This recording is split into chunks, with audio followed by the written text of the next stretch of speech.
Hi, I'm Kiwi, And I'm Jarad. and we are the two gentlemen. Coming to you, tickled pink. Jarad, how are you, mate? Yeah, I'm good, mate. I'm good. Nothing really to report.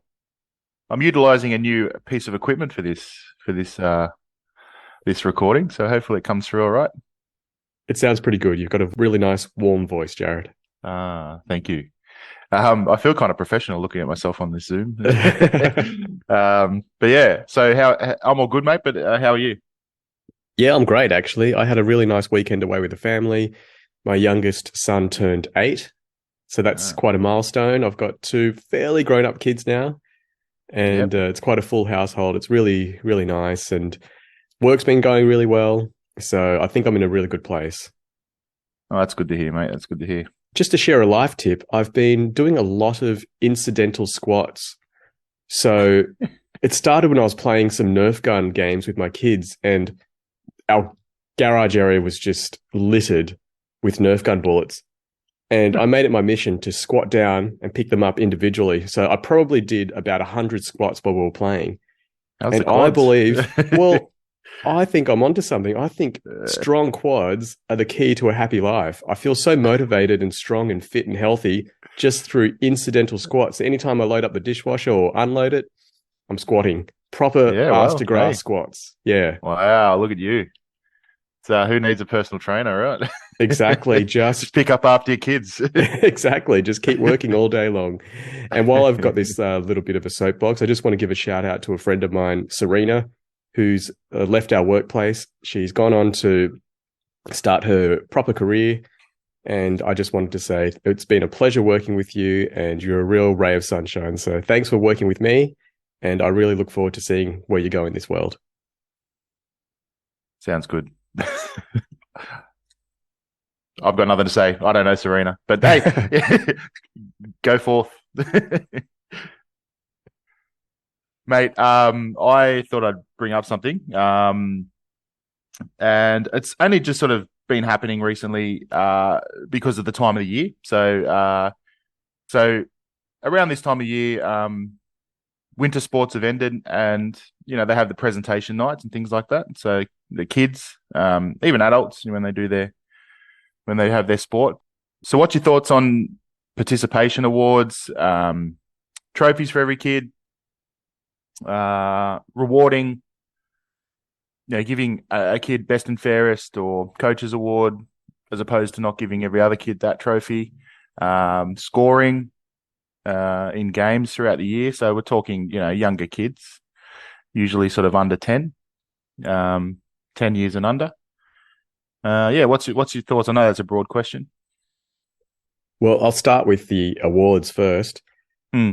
I just want to proudly announce that I was the recipient of the Coaches Award back in 1995 when we both played for Blacktown Workers, Jarad.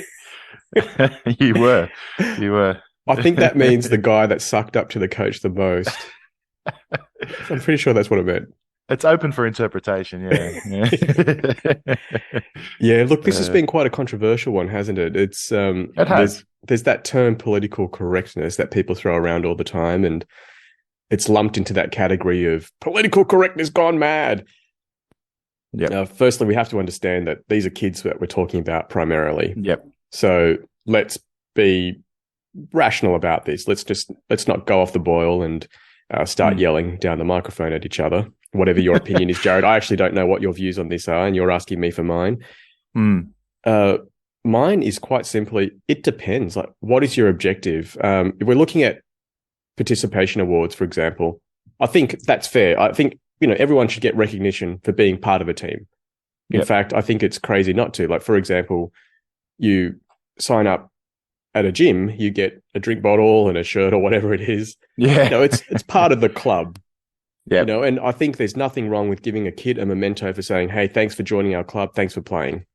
So sorry to cut, is this something that you think is before the season or as they sign up, or something that can be kind of bundled into the end of year trophy or end of year pack of things that they get? Yeah. So I think it all bundles into that, like, I think I asked the question, participation awards and trophies for all kids. I think this kind of can fall into that same category. Yeah, I think for a child, to be Yeah. acknowledged for their contribution to a team. There's nothing wrong with that. No. Now, if everyone wins team's best player, well, that's a bit crazy, right? But that's not what's happening, I don't think. No. There's nothing wrong with acknowledging somebody's contribution to a team. Yeah.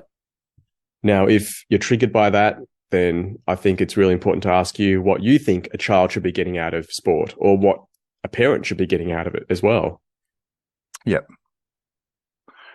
Well, I'll throw in my 2 cents, and it'll be relatively quick. So essentially, the proudest, probably won't be quick now that I start talking. The proudest time of my, sporting life when I was 7, 8, and 9 was getting that trophy. Yep. So whether or not it was a trophy that everyone got, but it was our names on it. Yep. For playing in that team that year, I still have some of them. Yep. So they're little things that I remember, and I think that still has to occur. And I'm not suggesting it's not occurring. The coaches award or best and fairest or whatever you want to like, there's usually 1 or 2, extra awards that get given out. Now, I strived to get that award or those awards. So whether it be best forward or best and fairest, or, that was something that drove me a little bit more during the season. Mm-hmm. I'm not saying that I was there, that's just focusing on the trophy, but you knew when you had a good season, and then you knew when you were half a chance.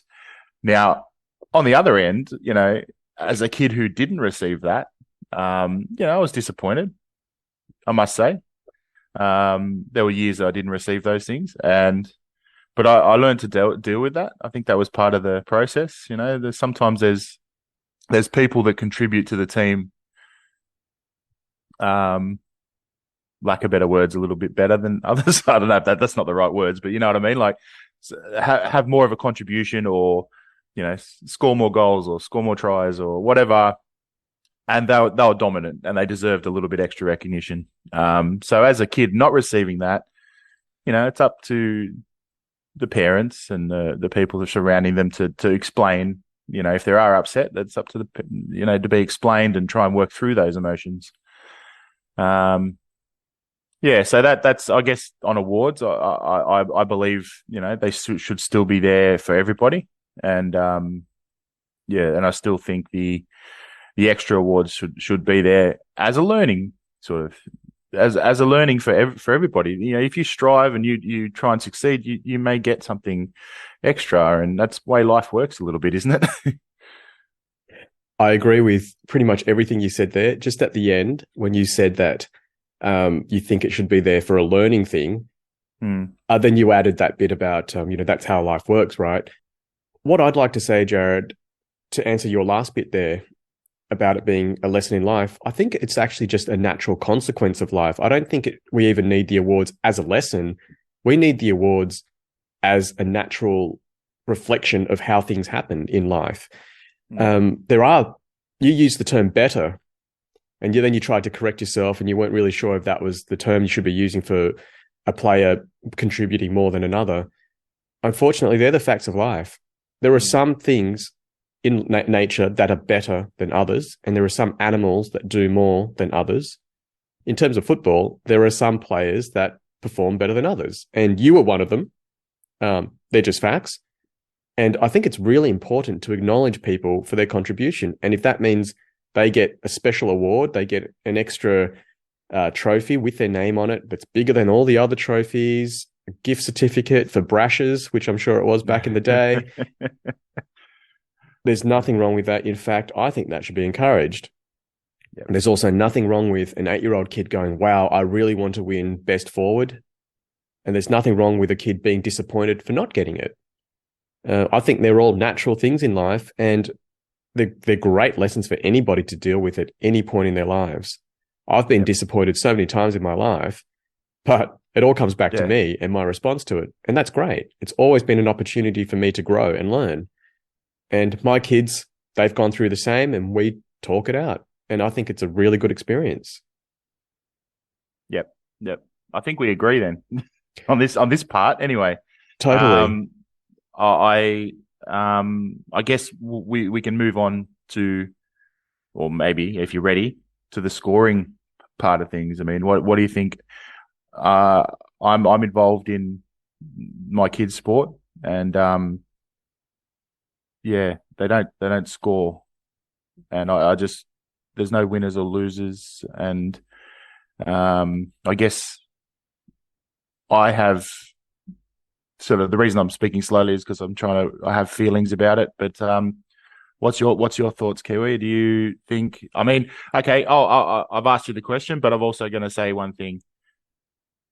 I didn't win a grand final until I didn't win a grand final as an adult until I was 28. Mm-hmm. And I've played sport. I played football. This is football anyway. I won a few little social other sports, but essentially the sport that I chose, that I gave a lot of commitment to, I didn't win until I was 28. My last grand final before that was 9 and 10. So there was a big gap. So those moments I held on to because, I won them. And the whole season we succeeded as a team. And I also lost grand finals in that time. So I held on to those as well. But that's just a statement. But basically, I've got something way that I'm leaning towards it. But yeah, what's your thoughts on scoring and grand finals, semi-finals, all that sort of stuff? Just to be clear, just to give our listeners a bit of a background, there has been talk of some competitions, I think rugby league in particular, where they won't be keeping score at all, where a try it essentially makes it a social competition. Yeah. Where a try doesn't really mean that much other than resetting where the ball is and then playing on again after that. There aren't any competition points, so nothing's accumulated over the year for each win and loss because wins and losses don't mean anything at all. My answer to you is it depends. So you've got to ask what the objective of the rulings are. Like, are they trying to include more kids? Are they trying to ensure that kids don't quit as they get a little bit older? That's the question. And it really depends on you as a parent. Like, is the objective for you to raise kids to deal with wins and losses, to have these carrots in front of them, to have these sticks behind them, to motivate them? That's the big question. And honestly, I'm not swayed either way on this. I know it sounds like I'm just being a fence sitter here and I don't want to offend anyone, but I truly do feel like it really depends on what the objective of the ruling is. If it's to keep kids participating, then I think it's a great idea. Most 8-year-old kids are forced to play a weekend sport. Their parents enroll them. I don't know many kids who are like, I really, really want you to enroll me in this sport. Yeah. A lot of it's a normal thing you do. You sign your kids up for a weekend sport. You sign your kids up for swimming lessons or whatever it is. You sign your kids up for music lessons. I don't know that many kids who beg for this stuff. Now, if these kids are just being pushed into it, well, they're not begging to play for competition points or to keep score either. Now, when we were in under 14s, when I started playing at school, under 15s, when I started playing with you on weekends, we truly wanted to win and we truly cared. And I think scoring is included from under 12s or under 13s onwards. So that covers those people who genuinely want to be there. And this ruling kind of meets in the middle. So I really see benefits both ways, Jarad. The ages that you just said then actually make sense. I've had this recently discussion that we decide the sport we speak to our kids and we say, would you like to try this? And if they say yes, we enroll them and we follow through that season. They're currently doing something now that they're not overly excited about anymore. Like I think I'm not going to name the sport, so I don't get any backlash from the curling. Let's be honest, Jarad. You got them into curling. You saw it on the Winter Olympics. You got really excited. You've got great room technique yourself, and you were like, I reckon my kids could do that. Yeah. So now the hurling community are going to be curling. Is it curling? I got to get the name right. But yeah, look, the honeymoon period is worn off, and they're not overly excited about the sport anymore or parts of the sport. But what we are saying and what we're like, well, okay, we've made a commitment as a family, and we need to stick that through. So it's a little bit harder for us as parents, but they also have a struggle sometimes to get excited for where they're going. So I don't know the right or wrong, but our decision is that we need to fulfill our commitment. So that's a lesson in itself. That's a lesson in itself. But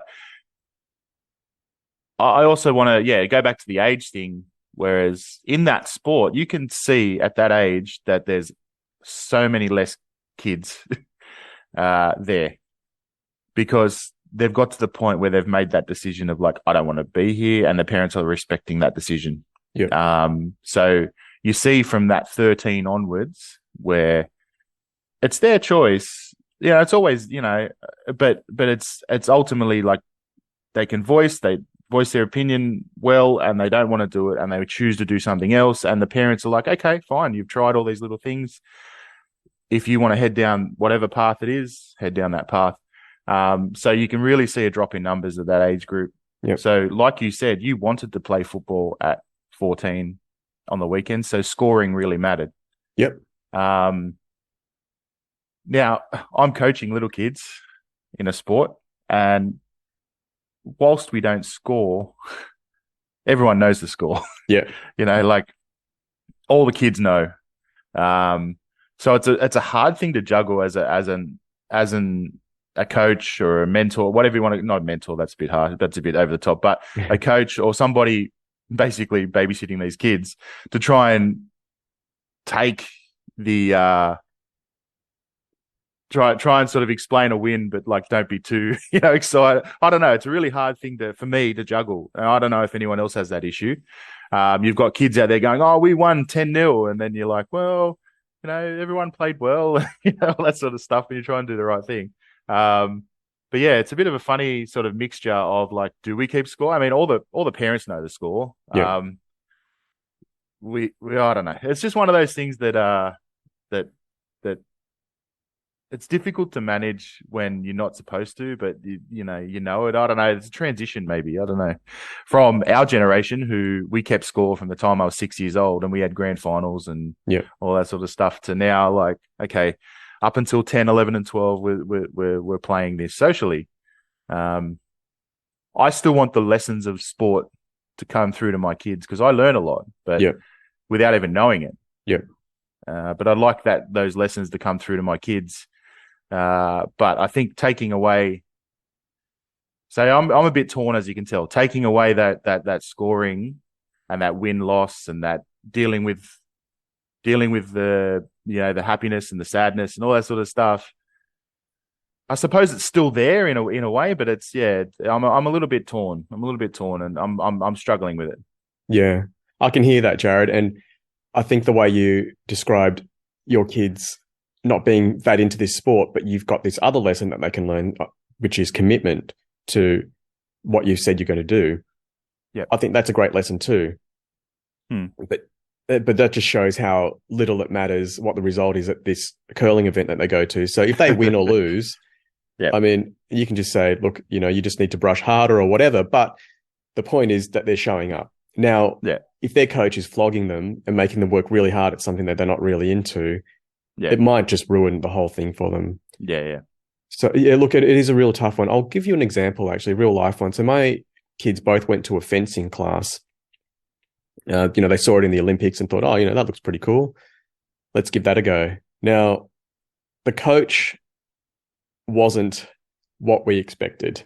Okay. He was very full on. He treated these kids, some of them were as young as 5. Okay. They just finished primary school. They came over to the hall, which was right next to the school, to start the class. So they'd already had a full day of school.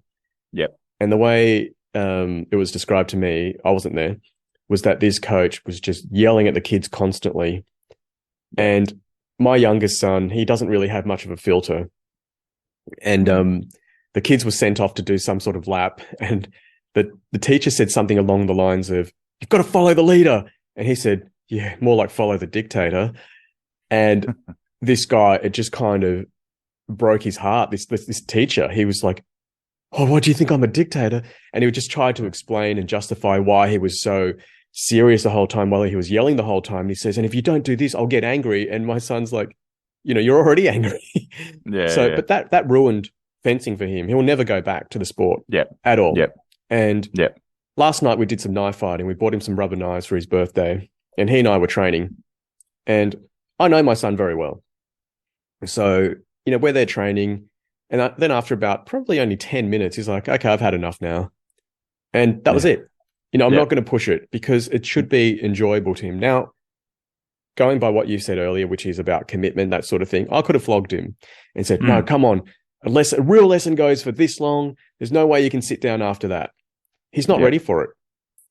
And after the experiences I've had with my older son, who's now 13, I can push him. I push him pretty hard when we train. I don't hit him that often or anything. It's when I say push him, I don't mean when I spar with him. I don't go hard, not in that sense. And he's hit me a few times too, so he's getting pretty good. But I encourage him a lot. I'm like, okay, come on, let's do another one, even though it's really hot or whatever. We just keep going, and he just listens and he just keeps going, because he's old enough and he cares enough and he wants to be there. So I think that makes the biggest difference. And for you, sport has taught you so much. For me, a lot of it was discipline, but there's no such thing as discipline unless it's self-discipline. Unless you really want to do it, because the moment that the coach isn't looking, you stop doing your push-ups, right? You stop doing your sit-ups, and people would say, "Oh, you're only cheating yourself," and that's true. I'm fine with that. But yeah, exactly. That's right. So I don't really see the value in pushing someone in something they don't want to do. Now, you couldn't stop us from playing football on the weekends. Like we were dying for it. We used to play probably like 3 games a week. We'd play one at school if we could. I remember I played in a game at school. I left at halftime to make it to training at Windsor. That's how much I love football. Yeah. I just wanted to be there all the time. And we'd go to the park behind your place, and I'd practice goal kicking, even though I wasn't a goal kicker. I just wanted to do it. Just in case all other 14 players on our team died. So, there was... We've got one person left to take this kick.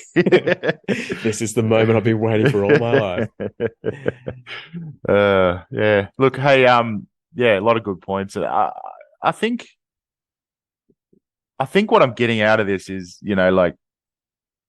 as it's probably the ages are the key. I know that they're numbers and kids age differently and have different maturity levels, but essentially it's on averages, the ages sort of work out well that, by the time you get to that point, you want to be there, and you can, and the parents' the parents' involvement may drop off a little. And it's like, okay, well, if you want to play footy, you can play footy.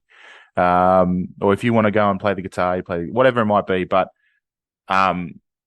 whereas I think, looking at the way that I parent and we parent, I'd like to give them as much exposure to things as much as I can, as many things as possible.